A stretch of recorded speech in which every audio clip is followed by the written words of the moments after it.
रहीम, आप देख रहे हैं मीडिया पॉइंट 07 और इस वक्त हम मौजूद हैं 7 सैलियों के मज़ार पर। यहाँ पर एक माहिर कारीगर ये कब्रों की हालत जार को बेहतर बनाने के लिए काम कर रहे हैं। अब इनसे पूछते हैं कि कहाँ से आए हैं और ये कैसा काम है, कब तक मुकम्मल हो जाएगा। जी साहब,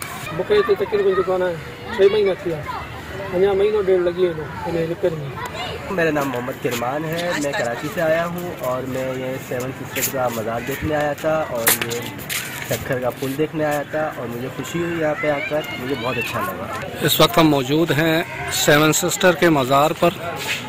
लोगों की एक बड़ी तादाद यहाँ पे तफरीह के गर्ज से आए हैं। हम लोग कोयटा से आए हैं यहाँ 7 सिस्टर पे, तो बहुत इंजॉय कर रहे हैं। पीछे भी हम लोग काफ़ी घूमे फिरे।